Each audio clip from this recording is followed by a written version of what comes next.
자, 날씨가 참 춥습니다.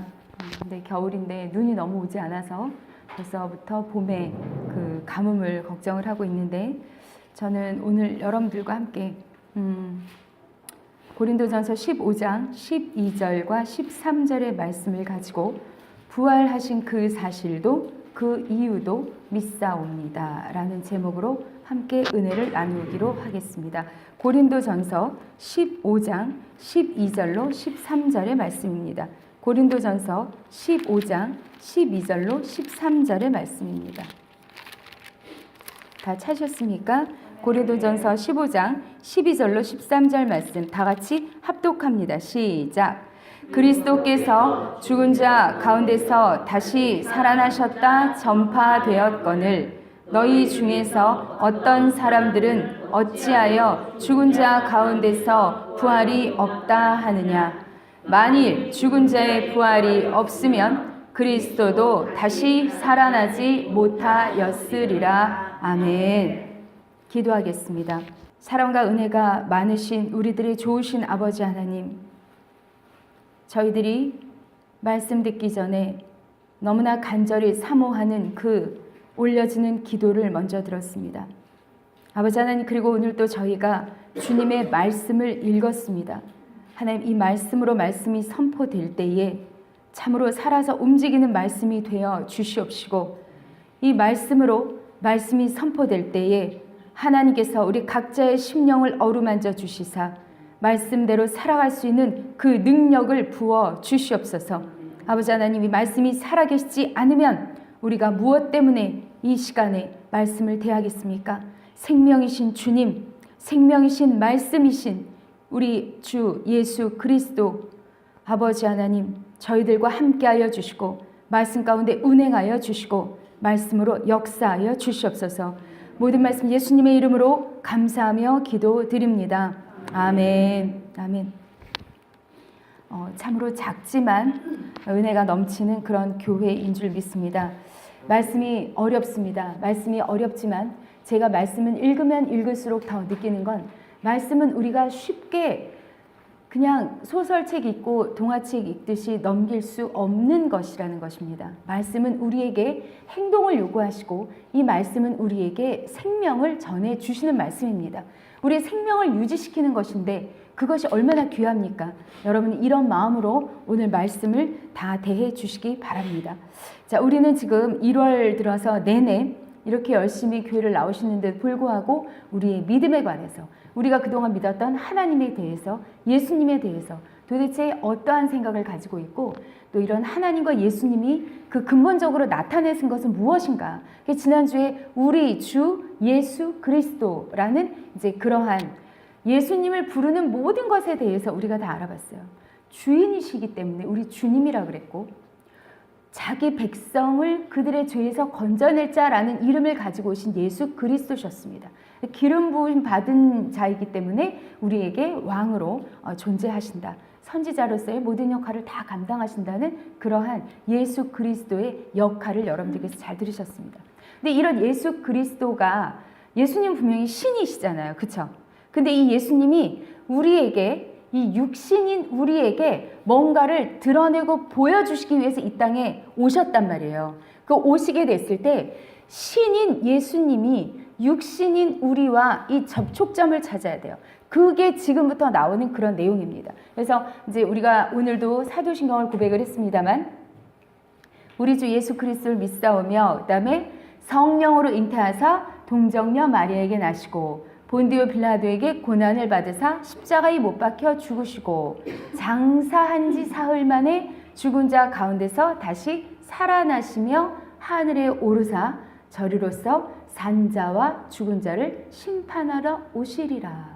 여기까지 내용이 너무 길죠. 이걸 두 줄로 잘라야 되나 고민을 많이 하다가, 자, 중요한 게 무엇인가, 말씀이지 않나 싶어서 이제 오늘 여러분들과 함께 이 말씀 가운데 제가 몇 가지를 축약을 해서 함께 은혜를 나누도록 하겠습니다. 자, 일단 첫 번째로 알아볼 것이 무엇이냐면, 성령으로 잉태하셨다는 것을 믿으셔야 된다라는 것입니다. 예수님은 분명히 성령으로 잉태하셨습니다. 성령으로 잉태하셔서 육신으로 나오시기 위해서 하나님은 동정녀 마리아라는 사람을 택하신 거예요. 우리가 성령으로 잉태되신 예수 그리스도를 말을 할 때 뭐라고 이야기를 하냐면 죄가 없이 태어나야 우리의 죄를 짊어질 자격이 되지 않는가. 그리고 또 암 한 번도 그 아이를 낳아보지 않은 그러니까 주머니만 빌린 거죠. 아기 주머니만 빌려서 예수님은 하나님의 아들로 이 땅에 태어나셨다라는 이제 이러한 얘기를 흔히 하고 있습니다.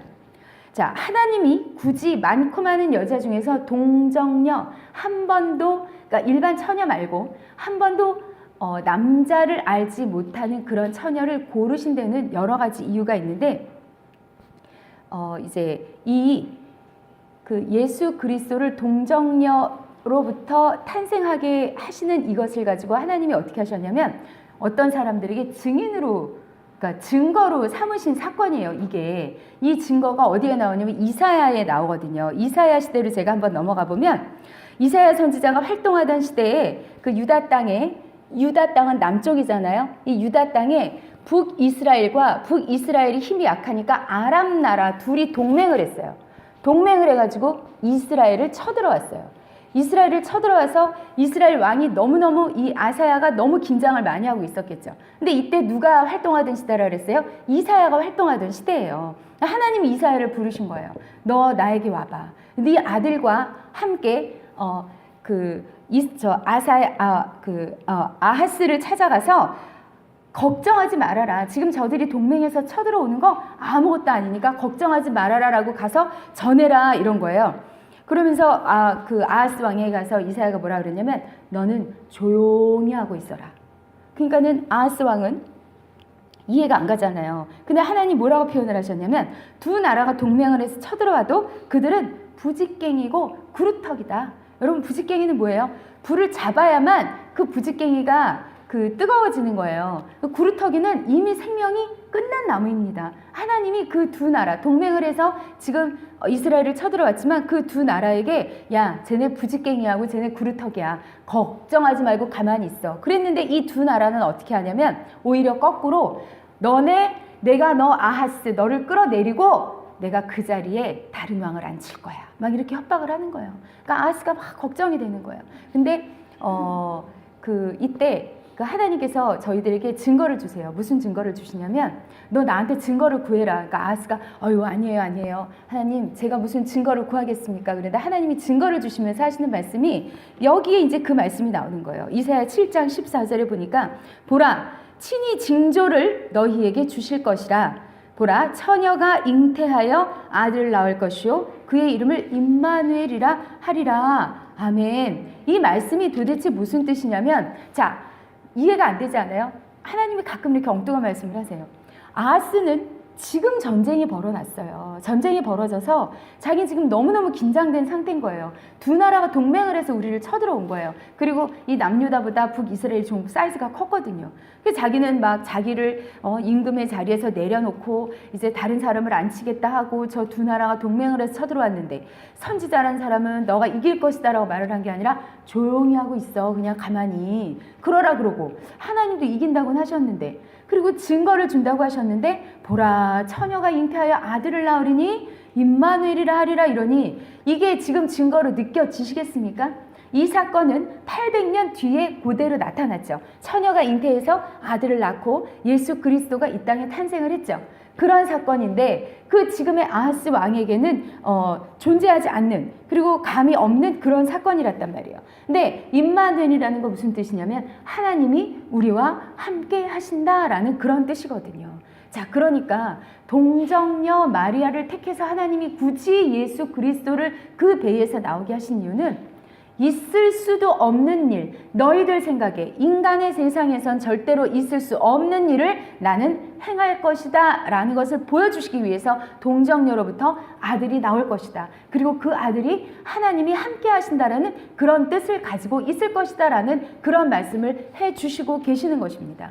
때로는 우리가 지금 우리 눈앞에 보이지 않는 또는 하나님이 어떤 말씀을 주셨지만 내게는 너무나 거리가 먼 것 같은 말씀이 있을 수 있습니다. 그런데 하나님은 그것이 그 시간이 인간이 계산하는 그런 시간이 아니라 인간의 모든 것들을 관여하고 계시기 때문에 여기에서도 하나님의 섭리가 이루어지겠죠. 아하스는 지금 필요했지만 그에게 하나님이 증거를 주신 것은 그가 믿을 수 없는, 그러나 임마누엘의 하나님이시기 때문에 지금 하나님이 그가 구루터기고 그가 부지깽이야 이러면 그대로 되는 거예요. 하나님이 결국은 아하스 왕의 손을 들어주셨겠죠. 이러한 분이 바로 하나님인데, 하나님은 이렇게 전쟁 가운데 그가 급박한 상황 가운데서 하나님을 너무나 간절히 의지할 수밖에 없을 때 인간 세상에선 도저히 있을 수 없는 일을 가지고 나는 너희들에게 증거로 나타날 것이다 라고, 이런 동정녀 마리아의 탄생에 대해서, 동정녀 마리아로 인해서 탄생하는 예수 그리스도를 나타내 주시는 것입니다. 자, 처녀가 잉태해서 아들을 낳는 것은 있을 수 없는 일이잖아요. 그러니까 너희들이 지금 두 동맹국의 나라를 이길 수 있느냐? 도저히 있을 수 없는 일이야. 그러나 내가 할 거야 라고 하나님이 말씀을 해주고 계시는 것입니다. 그래서 자, 우리가 지금 지식으로 알고 책으로 읽고 여러분들이 매주 말씀을 듣습니다. 그런데 여러분들 마음 가운데는 어쩌면 이러한 말씀이 하나님의 섭리, 때로는 불공평하다라고 느낄 수가 있어요. 내 입장에서만 생각하면. 그리고 예수 그리스도가 주님으로 오셨고 예수로 오셨고 그리스도로 오셨다라고 말을 하지만 이게 마음에 와 닿지 않을 수가 있어요. 마음에 와 닿는가 와 닿지 않는가는 여러분 스스로 생각해 보시면 됩니다. 지난 일주일간 어떠셨습니까? 마음에 굴곡이 없으셨습니까? 평안하셨습니까? 감격으로 주님의 이름을 부르셨습니까? 나의 주인이 되어주시고 내 예수가 되어주시고 나의 그리스도가 되어주신 그것이 여러분들한테 막 느껴지셨습니까?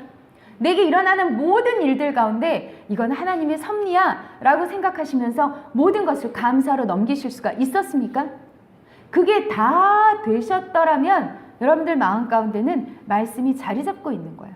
그런데 그게 되지 않고 흔들흔들 좌충우돌 이리 가서 넘어지고 저리 가서 넘어지고 내 마음이 자꾸 깔아앉고 내가 어떤 환경이 닥치면 힘들어지고 이러한 것들, 왜 나에겐 이런 일만 일어나지? 라고 생각하는 모든 것들이 있으셨더라면, 내가 하나님보다 더 중요하게 생각하는 것이 있으셨더라면 아직도 여러분 우리들의 마음 가운데는 하나님이 자리하지 못하고 계시는 것입니다.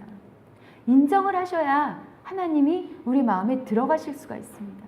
근데 우리는 아직도 하나님을 믿는다라고만 이야기를 하지만 사실은 우리들의 삶 가운데 일어나는 모든 일들에 여러분들이 대처하는 모습이나 여러분들의 모습을 보면, 우리들에게 비추어지는 모습을 보면 우리는 하나님을 제대로 믿지 못하고 있을 수도 있습니다. 그래서 세상 사람들이 어떻건 나라가 어떻게 변하건 그것이 문제가 아니라 우리는 하나님을 알고 예수 그리스도가 누구이신 줄을 제대로 알기를 원하는 마음에서 이렇게 1월에 여러분들의 믿음을 뒤흔들고 있습니다. 여기서 흔들리셔야 돼요. 왜 흔들려야 되냐면 흔들어야 이 뿌리를 제대로 박을 수가 있거든요. 근데 지금 뿌리가 얕게 박혀 있는데도 아니야 난 튼튼해 라고 이대로 계속 싹을 내면 여러분 우리는 곧 머지않아 성장을 멈추게 되는 거예요. 지금 여러분들께서 내가 정말 하나님을 제대로 믿는 게 아니었구나, 내가 예수님을 제대로 몰랐구나, 다 뒤흔들어서 뿌리가 제자리를 잡으셔야 이제는 뒤돌아감이 없이 앞으로만 나아갈 수가 있게 되는 것입니다. 자, 이렇게 해서 예수 그리스도가 성령으로 동정녀 마리아에게 잉태하신 이유가 여러분들이 다 알고 계시는 것처럼 우리의 죄의 그 값을 다 치르시기 위해서 죄 없는 몸으로 이제 태어나셔야 되기 때문에 성령으로 잉태를 하신 거예요. 마리아와 성령님이 그 성령으로 잉태를 하셨기 때문에 우리는 예수님은 누구의 자식입니까? 성령님의 자식이 되는 거예요. 그리고 동정녀를 택하신 이유는 하나님이 우리에게 굉장히 큰 증거를 주신 거예요.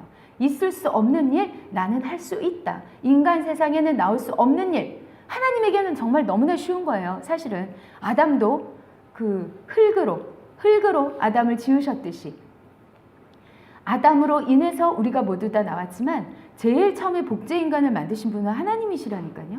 아담으로 인해서 하와를 만들어내셨잖아요. 하나님에겐 이것이 사실 아무것도 아니지만 우리 인간에게만 어려웠던 일들이었습니다. 근데 인간이 어려운 이 일들을 하나님은 우리에게 증거로 보여내 주신 거예요. 자, 좋아, 이렇게 성령으로 잉태하고 동정녀 마리아를 통해서 낳으신 것까지도 우리가 인정을 하겠는데, 그럼 왜 예수님은 예수 그리스도의 신분으로도 오셨거든요. 선지자로도 오시고 제사장으로도 오시고 왕으로도 오셨는데 왜 굳이 고난을 통과를 하셨어야 됐을까? 예수님은요, 금식을 밥 먹듯이 하셨고요. 40일 금식도 여러 번 하셨고요. 금식을 마치고 오니까 떡하니 마귀가 기다리고 있었어요. 너 금식했냐? 너 배고프지? 너 밥 먹을래? 별말을 다 하는 거예요, 사단이. 예수님은 채찍질도 당하셨어요. 예수님이 당하신 채찍에는 끝에 새 고리가 걸려 있었다니까요. 그냥 때리는 게 아니에요. 채찍을 하면 살이 파지는 거예요. 그런 채찍을 예수님이 당하셨어요. 그리고 머리 둘 곳도 없어서 떠돌이처럼 돌아다니셨고 멸시당하고 정말 그 침이나 뱉고 이런 모든 것들을 다 겪어내셨단 말이에요. 예수님이 이 땅에서 결코 선지자나 제사장이나 왕의 신분으로 거룩한 옷을 입고 말 한마디면 백성이 말을 듣고 이 땅을 다스리는 군주로 오시지 않으셨습니다. 그럼에도 불구하고 그리스도 기름 부음 받은 자로 이 땅에 오시긴 오셨는데 고난을 받으셨단 말이에요. 그럼 왜 이렇게 고난만 받으셨을까? 그 이유를 성경에서 찾아보면 베드로전서 2장 21절에 성경 말씀 나와 있습니다. 다 함께 합독해 보실까요? 시작. 이를 위하여 너희가 부르심을 받았으니 그리스도도 너희를 위하여 고난을 받으사 너희에게 본을 끼쳐 그 자취를 따라오게 하려 하셨느니라. 아멘. 예수님이 받으신 많은 고통 중에는 죄 있는 사람, 그 또 유대인들이 보기에 예수님이 하나님을 공격한다라고 생각을 하기 때문에 하나님께 맞선다라고 생각을 하기 때문에 예수님을 죄인 취급했어요. 예수님이 받으신 많은 고난 중에는 죄 때문에 받으신 고난이 아니라 하나님의 뜻을 이루고 하나님의 예언을 성취하기 위해서 받으신 고난인 거예요. 오늘 우리는 지금 이사야서에서 제가 아까 그 보라 처녀가 잉태하여 아들을 낳으리니 그 이름을 임마누엘이라 하리라 이 말씀만 들었는데 이 말씀뿐만이 아니라 이사야서나 많은 구약 성경에는 예수님의 고난을 직접적으로 예언해 놓으신 말씀들이 많이 있습니다. 근데 예수님이 그 예언을 이루시기 위해서 우리에게 오셨고 또 우리를 위해서 고난을 받으사 우리에게 본을 끼쳐 그 자취를 따라오게 하려 함이라 이렇게 하신 거예요. 우리는 예수님의 고난의 자취를 따라가셔야 되는 겁니다. 예수님은 그거 너희들 내가 겪었어. 나도 고난을 겪었으니까 너희들도 이 고난을 두려워하지 말고 따라와라 라고 지금 말씀하고 계시면서 걸어가신 거예요. 그 고난을 달게 받으신 거예요. 우리를 위하여 우리에게 본을 끼치시려고. 이 말씀이 성경에 그대로 쓰여져 있습니다. 예수님에 대한 모든 고난은 아버지에 대한 완전한 순종과 거룩한 인내의 예를 들어주신 거예요. 그래서 이게 바로 우리에게 본이 되시는 겁니다. 분명히 예수님은 하나님과 동등된 본체시라고 말씀을 하셨어요. 그럼에도 불구하고 하나님의 말씀에 순종하는 모습을 보이신 거죠. 그 하나님이 예언해 놓으신 모든 것들에 대해서 예수님은 그것을 실천함으로써 여러분 마태마가 누가 요한복음에 보면요. 말씀하실 때 아니면 선지자가 말하기를 그렇게 해서 성경 구절보다 조금 들어가서 있는 구절이 굉장히 많아요. 기억, 니은 붙은 거 많이 있어요. 그건 다 구약 성경에 예수님을 인용한 그런 구절들을 가져다가 사용을 하신 겁니다. 구약 성경에 선지자들이 예언했던 모든 말씀을 예수님이 성경을 읽으셨고 그 말씀을 따라서 설교하신 그러한 내용들입니다. 예수님은 이 땅에 오셔서 말씀을 이루어 주시는 거예요. 그 몸으로. 그래서 어릴 때 태어났다고 하셨잖아요. 다 커서 성인이 돼서 십자가에 못 박혀 돌아가시기만 하면서 딱 모든 걸 이루셨으면 좋았을 텐데 예수님이 이 땅에 살면서 부모에게 순종하는 모습, 이웃과 연합하는 모습, 어려운 가운데서도 말씀을 순종하는 모습 이것을 다 우리에게 보여주셨어요. 하나님의 의를 자신도 하나님과 동등된 본체심을 다 떨쳐버리시고 자신이 하나님의 의를 이루기 위해서 걸어가신 그러한 모습을 우리가 알 수 있습니다. 그래서 예수님의 고난의 가장 큰 이유는 자기 백성의 죄에 대해서 하나님의 공의를 만족시키시는 거예요. 무슨 뜻인지 아시겠어요? 말이 너무 어렵습니까? 인간이 죄를 지으면 죄값을 치러야 됩니다. 그런데 예수님이 우리 보고 발자취를 따라와라 우리에게 본을 보이시기 위해서 그 많은 고난을 겪었던 그 이유는 우리의 죄에 대한 하나님의 공의를 만족시키기 위한 것이라는 거예요. 예수님이 우리의 죄 때문에 그런 모든 고난을 겪고 가셨다라는 거예요. 십자가에 못 박히는 그 형벌은요, 로마에서도 가장 큰 형벌이었어요. 그래서 원래 모든 형벌로 사형수들이 있잖아요. 사형수들은 원래 다 장사를 지낼 수가 있어요. 죄를 지어도 사형수가 되었더라도 다 장례식을 치를 수 있는 자격들이 있습니다. 그런데 딱 한 사람만 자격이 없었어요. 그게 뭐냐면 십자가 처형을 당하는 사람들은 장례식을 치를 자격이 없었어요. 그런데 이 십자가 처형 당한 예수 그리스도를 그 아리마대 사람 요셉이 가서 내가 장례를 치르겠다 달라고 이야기를 하죠. 그것도 대단한 용기예요. 나중에 이제 올해 수요 성경 공부는 전부 다 인물에 대한 건데, 이제 신약 성경이 들어가면 이 아리마대 요셉을 다룰 때에 이 이야기를 좀 더 이제 심오하게 다루도록 하겠습니다. 장례식을 치를 자격도 없는, 예전엔 얼마나 장례식이 화려했습니까? 근데 이 장례식을 치를 자격도 없는 이 형벌을 당하시면서까지 죽으셔야 했던 그 예수 그리스도의 고난은 우리의 죄 때문에, 우리의 죄를 하나님은 공의로우시잖아요. 누구는 이쁘다고 조금 가볍게 하고 누구는 밉다고 조금 덜하게 하고, 이거 아니시잖아요. 하나님은 공평하신 하나님인데 이것을 이루시기 위해서 누가 먼저 이 땅에 육신으로 오신 예수 그리스도가 먼저 당하셨다라는 겁니다. 이게 얼마나 큰 하나님의 사랑이신가를 여러분 모두 다 느끼시기를 주님의 이름으로 축원합니다. 자기 아들임에도 불구하고 예수님은 그 아들에 대해서도 인간 세상과 동일한, 사실은 아들은 죄도 없어요. 그런데 그 인간 세상의 모든 죄가 너희들이 이렇게밖에 죽을 수 없을 만큼의 악한 죄라는 것을 우리들에게 보여주시는데, 그것을 우리에게 행하신 게 아니라 오히려 당신 아들에게만 해서 그 첫 열매와 첫 제사가 그 첫 제물로 모든 것을 다 끝내주시는 그런 하나님의 은혜가 있으시다라는 겁니다. 여러분, 아담이 죄를 짐으로써 우리가 다, 하나님이 만약에 여러분이 그러실 수 있어요. 아니, 죄는 아담 혼자 지었는데 내가 왜? 아무리 작물로 설명을 해도 포도밭에서는 포도만 나오잖아요. 포도를 심었는데 사과가 나올 수는 없지 않습니까? 아담이 죄를 짓고 아담의 후손으로 모두 다 죄인들이 나왔단 말이에요. 그럼 아담 때문에 죄가 다 이렇게 연결이 되었잖아요. 자, 그래서 하나님이 어떻게 예수 그리스도 덕분에 우리는 어떻게 모든 죄가 다 사해지는 이러한 은혜를 입었다라는 것입니다. 성경에는 이렇게 대표성이라는 그런 원리가 있는데, 아담으로 모든 인류를 대표했더라면 이제는 예수 그리스도로 하나님을 믿는 백성, 끝까지 예수님께서 건지시는 모든 백성에게는 뭐라고 말이 나오냐면 자기 백성이라는 말이 나옵니다. 여기서 여러분들이 내가 하나님의 안에 들어가서 하나님의 자기 백성이 될 것인가, 아니면 끝까지 그 밖을 떠도는 그런 백성이 될 것인가는 여러분들이 선택하셔야 돼요. 근데 자기 백성을 위해서 예수님은 아담으로부터 내려오는 모든 원죄를 다 끊어주신 거예요.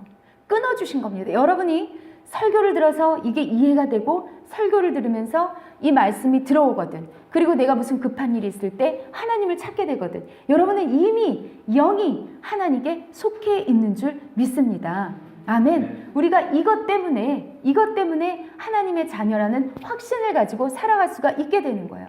여러분들이 지금도 어떤 죄 때문에 하나님께 나오는 걸 꺼려 하십니까? 아니잖아요. 우리는 아닙니다. 하나님께로 나아가지 못할 우리의 모든 원죄는 다 끊어졌습니다. 그래서 우리가 이 땅에 살면서 짓는 자범죄들, 이 땅에 살면서 실수로 짓는 그런 고범죄들, 이런 것들은 우리가 세수하면서 씻듯 그렇게 하나님께 회개하고 기도하고 나아와서 또 새 힘을 얻어가고 말씀으로 내 생명을 또 이렇게 하루하루 연장시켜 가는 거예요. 이렇게 없는 게 이 땅의 사람들입니다. 그래서 여러분, 우리가 지금 죄 지은 자들이 죄값을 치르며 살아갈 것을 예수 그리스도께서 단 한 번의 제사로 모든 것을 다 사하여 주셨다라는 것을 확실히 믿고 나가시기를 주님의 이름으로 부탁을 드립니다. 그래서 예수님이 이렇게 고난을 받으셨는데, 예수님이 고난을 받으시고 결국은 그 고난의 끝이 무엇이었습니까? 십자가 처형이었죠. 여러분들이 이렇게 미혹하는 종교, 뭐 이런 종교들을 많이 들으면서 제가 엊그저께도 저희 조카가 이제 그 우리 김진숙 집사님이 그러는 거예요. 목사님, 그래도 우리 주은이는 참 신기해요. 너무 똑똑해요. 그래서 왜요? 이러니까 신천지가 끊임없이 그동안에 노력을 했는데 결국은 어느 날 알고 보니까 그게 신천지인 것 같다. 그래서 딱 끊으면서 나한테 다시는 연락도 하지 말고 나한테 이제 접근하지 말아달라고 아주 단호하게 거절을 했다고 그래요.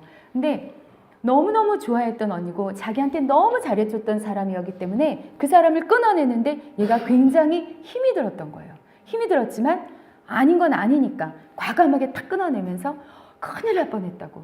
그날 저녁에 저한테 전화가 왔는데 제가 예배드리기 조금 전이었거든요. 그래서 지금 통화가 불가능하다고 그랬는데 아마 이제 혼자 너무 흥분을 해가지고 큰일 났다 이거죠. 나에게 이런 게 접근을 했었다 이거죠. 지금 대학가에 말도 못합니다. 지금 대학가에 신천지가 말도 못합니다. 이들이 언제부터 공을 들이냐면 고3 수능시험 본 날부터 공을 들인답니다. 그래서 가벼운 설문지로 그 수능 시험을 보고 난 다음에 이번 시험이 어땠습니까? 시험을 보기 전에 뭐 난 어땠습니까? 지금 시험을 보고 난 다음에 미래에 희망은 있습니까? 그냥 아주 평범한 설문지로 이 아이들을 접근을 하면서 이제 카페에 가서 이제 그동안 수고했다고 차도 사주고 밥도 사주고 이러면서 이렇게 설문조사를 마친대요. 그러면은 어머 근데 너 참 마음에 든다. 혹시 언니는 어느 대학 뭐 어디를 다니는데 언니가 네 전화번호 하나 가져도 될까? 그럼 언니가 가끔 너하고 연락하면서 이렇게 지내고 싶은데 어머 너무너무 좋아요. 어머 그 대학 저도 가고 싶었는데. 다 거짓말이죠. 다 거짓말이에요. 이런 식으로 해서 전화번호를 따고 그 전화번호로 꾸준하게 연락을 해서 결국에는 그 아이가 어느 대학을 들어가면 그 대학에 있는 신천지가 있겠죠. 뭐 그렇게 연결을 해서 반드시 신천지로 끌어들이는 그러한 일을 한다는 것입니다. 지금 이게 아주 난리가 났어요. 난리가. 제가 가지고 있는 어떤 그 사이트에서는 이제 신천지들 때문에. 그런데 여러분, 자, 제가 왜 신천지 얘기를 꺼냈냐면 여러분들이 절대 흔들리지 않으셔야 될 것이 성경에는 많이 있지만 그 중에 우리 기독교는 절대로 남들과 비교할 수 없는 그런 사실이 한 가지 있습니다. 그게 바로 부활 사건입니다. 어떤 누구도 죽고 난 다음에 태어나지 못했어요.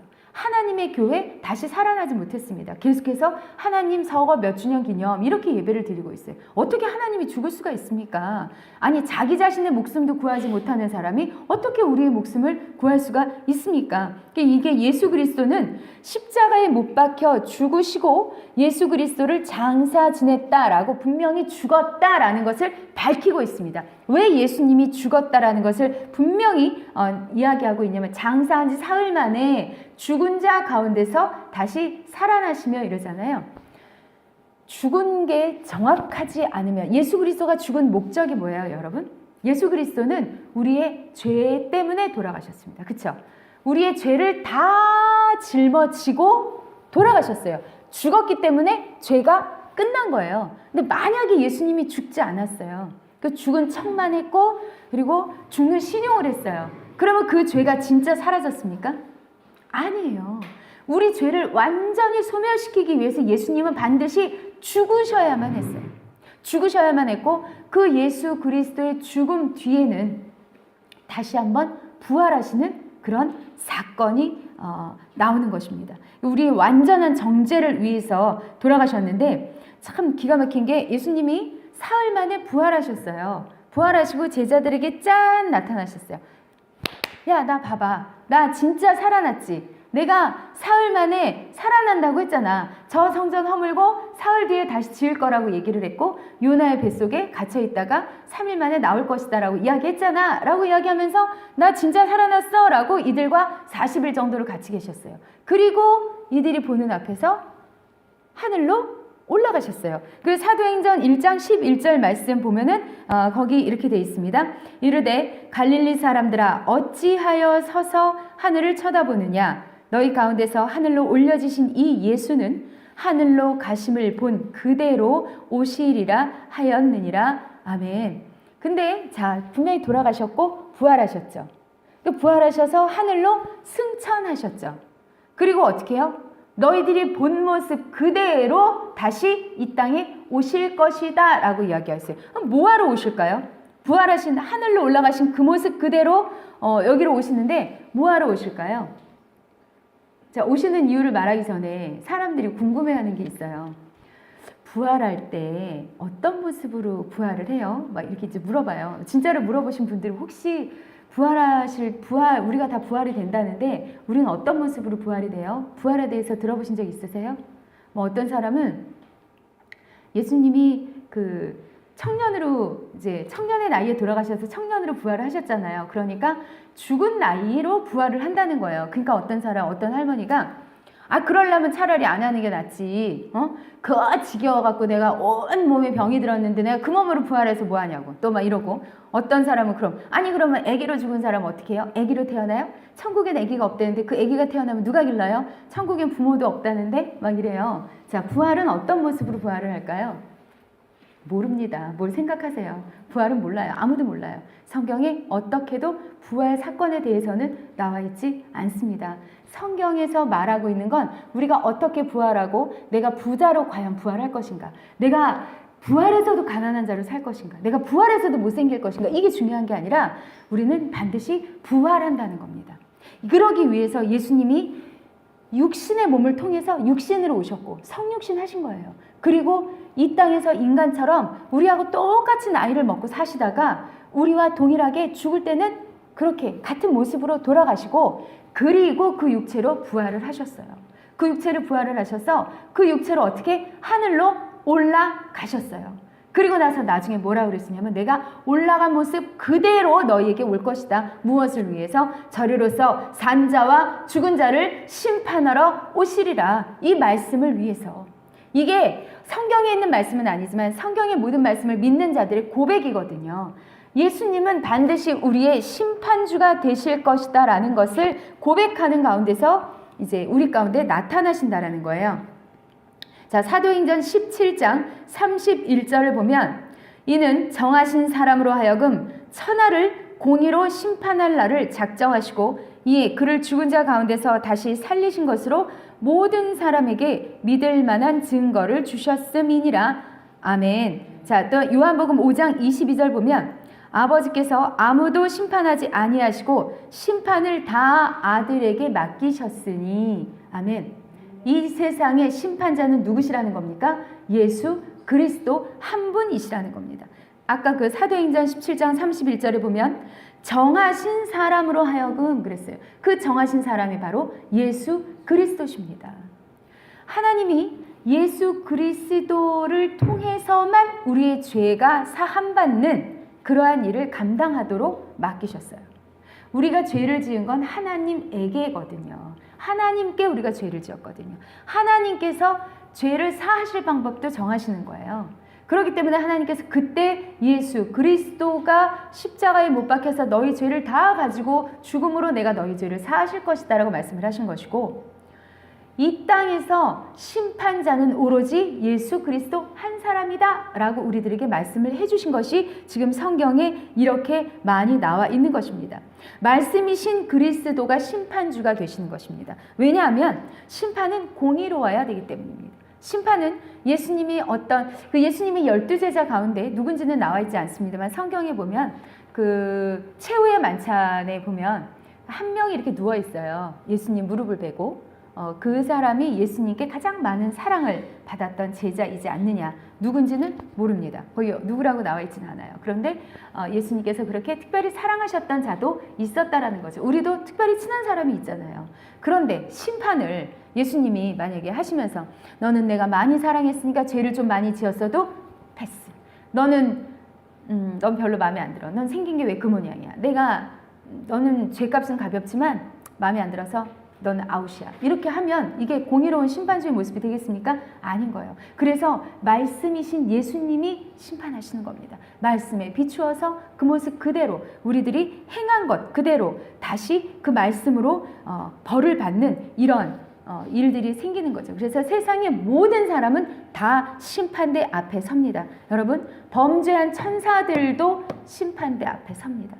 누구도 예외는 없습니다. 베드로후서 2장 4절을 보면 하나님이 범죄한 천사들을 용서하지 아니하시고 지옥에 던져 어두운 구덩이에 두어 심판 때까지 지키게 하셨으며 범죄한 천사들, 타락한 천사들이 이 땅에 내려와서 우리들에게 그 영의 모습으로 악한 사단의 역할을 많이 하고 있죠. 그래서 육인 우리가 영을 이길 수 없다라고 말을 했잖아요. 우리가 사단을 이길 수 있는 방법은 오로지 기도뿐입니다.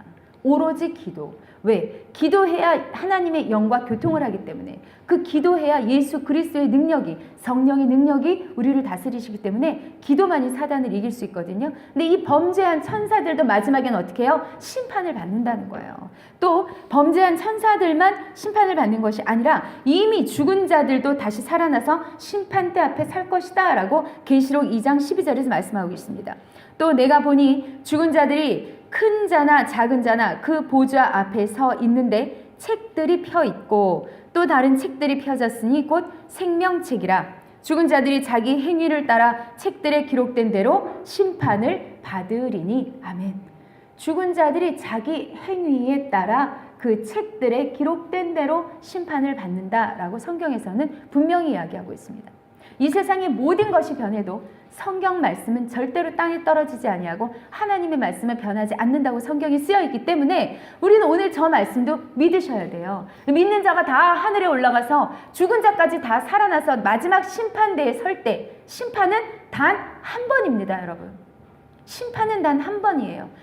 하늘로 올라가신 예수님이 그 모습 그대로 이 땅에 오셨을 때 우리는 예수님과 같이 하늘로 가서 이제는 모두 다 심판의 자리에 서게 되는 겁니다. 이 땅에 있는 모든 피조물은 예외가 없습니다. 그래서 타락한 천사도 범죄한 자들도 또 죽은 자들까지도 모두 다 살아있는 자는 물론이겠죠. 마지막 때가 되면 모두 다 하나님의 심판 앞에 서서 그 행위를 따라 책들에 기록된 대로 다 심판을 받을 것이다. 이렇게 쓰여져 있습니다. 그래서 예수 그리스도가 부활했다는 사건은요, 단순히 이야 우리 왕은 위대하셔. 그들이 그랬잖아요. 처음에 예수님 부활했을 때 역시 우리 왕은 위대하셔. 저렇게 십자가에 달려 죽으실 분이 아니야 라고 생각을 했지만 그 왕은 곧 자기네들한테 사라져버렸어요. 그리고 눈에 보이지도 않는 성령님을 우리에게 주고 가셨기 때문에 이 땅의 사람들이 아직도 예수님을 믿지 못하는 거 아닙니까? 그런데 이러한 예수 그리스도의 부활 사건은 우리가 살아나는 것으로 만족하라는 게 아니에요. 살아나는 것으로 만족하는 것이 아니라 너희 이 세상 사람 모두의 육체가 다 사라진다 할지라도 너희들은 반드시 무엇을 겪는다? 심판의 자리에 나서게 된다라는 것입니다. 이게 바로 부활을 하신 예수 그리스도의 목적인 거예요. 우리를 이 땅에 죽은 자들까지 다 살려서 다시 이 세상을 시작할 거면 뭐하러 예수 그리스도의 복음을 이렇게까지 전파를 하겠습니까? 우리 맨 마지막에 그 폐회송이 바뀌었잖아요. 사망의 그늘에 앉아 죽어가는 나의 형제들, 누가 가서 부르짖어 나의 사랑을 전할까? 누가 가서 복음을 전할까? 찬양을 부르잖아요. 여러분, 심판날은 반드시 우리에게도 옵니다. 이것을 여러분들이 명심하셔야 돼요. 그래야 그 심판에, 그게 부활의 목적이라니까요. 예수 그리스도가 너희들 이렇게 다시 살아나는 거야. 너희들이 영원히 죽는 건 없는 거야. 살아나는 거야. 그래서 심판대 앞에 서서 그때 알곡과 가라지가 갈리고 그때 양과 염소가 갈리는 거예요. 알곡과 가라지가 같이 자랄 때 제자들이 물었을 때 아니, 괜히 알곡까지 건드리지 말고 심판 때까지 놔두라는 거죠. 나중에 벼 벨 때까지 놔두라는 거잖아요. 이 땅은 사단이 판치는 게 맞습니다. 여기 다 농촌 생활을 하셔보고 이제 여기 와서 벌써 한 몇 년 되니까 잡초의 힘은 대단합니다. 잡초는 정말 대단합니다. 그러한 진짜 그러한 사단의 그 악함 가운데서도 사단의 그 능력 있는 유혹 가운데서 우리가 버티고 살아날 수 있는 길은 오직 예수 그리스도 뿐입니다. 여러분 정말 이제 우리는요 종교 생활 하시는 것이 아닙니다. 종교가 뭐예요? 기독교인데요? 라고 단순히 말하는 그것이 아니라 여러분을 위해서 주인이 되어주시고 여러분을 위해서 예수가 되어주시고 여러분을 위해서 그리스도가 되어주신 이분이 우리는 이분의 말씀을 믿고 사는 거예요. 이분이 부활하신다니까요. 부활하셨다니까요. 그리고 이분이 우리를 위해서 재림하실 거라니까요. 그리고 우리 가운데는 나중에 기다리고 있는 것이 심판이라니까요. 그렇기 때문에 그 심판을 생각해서 우리 믿지 않는 가족들, 정말 가까운 피부치들부터 정말 간절히 애타는 마음으로 기도해야 돼요. 저는 주일 아침이 제일 슬프다고 말씀을 드렸잖아요. 집에 있으면서도 교회를 나오지 않아요. 이러한 모든 과정 가운데서 하나님께 정말 우리가 얼마나 저 영혼을 위해서 나아갈 수 있는가, 우리가 얼마나 심판에 대한 두려움을 가지고 있는가. 심판이 여기서의 말하는 두려움은요, 거룩한 두려움입니다. 하나님을 두려워하라는 게 아니에요. 우리가 하나님 안에 들어가 있을 때 우리는 반드시 그 생명책으로 인하여 하나님의 우편에 앉을 줄 믿습니다. 그렇게 될 줄 믿습니다. 그게 바로 구원이거든요. 여러분 다 구원을 확신하시기 때문에 지금 이 자리에 나와 계시는 거 아닙니까? 그렇죠. 구원은 진행형이라고 했더니 무슨 구원이 진행형이냐고. 구원은 이미 완성됐다고. 그렇지 않습니다. 구원하겠다고 하나님은 작정하셨지만 우리가 끝까지 벗어나려고 노력을 한다. 우리는 절대 구원받을 수 없습니다. 내가 하나님께로 가는 그날까지 하나님 안에 들어가서 정말 예수 그리스도를 믿고 또 우리를 성령으로 잉태하셔서 우리에게 큰 증거를 보여주신 그 주님을 믿으시고 심판주, 저리로서 산 자와 죽은 자를 심판하러 오실 주님을 믿는 그런 우리가 되시기를 주님의 이름으로 부탁을 드립니다. 기도하겠습니다. 하나님, 하나님의 말씀은 참으로 위대하지만 우리 육신은 너무나 연약해서 아버지 하나님의 말씀을 온전히 받아들이지 못할 때가 많이 있습니다. 그러나 주님, 간절한 마음으로 저들의 마음에 이 말씀들이 새겨지기를 기도하며 하나님의 말씀을 증거했습니다. 아버지 하나님, 저희는 종교 생활을 하는 것이 아닙니다. 이 땅에 네 신이 위대하고 내 신이 위대한 것이 아니라 우리의 신은 오직 하나님 한 분뿐이심을 다시 한번 고백합니다. 삼위일체 하나님이 우리의 아버지가 되어주심을 너무나 감사를 드립니다. 우리를 건지시기 위하고 우리를 구원하시기 위해서 이 땅의 모든 역사를 써 내려가 주신 하나님, 우리들이 참으로 그 구원의 확신을 가지고 우리 주 예수 그리스도를 더더욱 믿기에 힘쓰는 우리 모두가 될 수 있도록 우리 열방빛교회 지체들을 지켜 보호하여 주시옵소서. 모든 말씀, 우리를 사랑하시는 예수 그리스도의 이름으로 감사하며 기도드립니다. 아멘. 아멘. 감사합니다.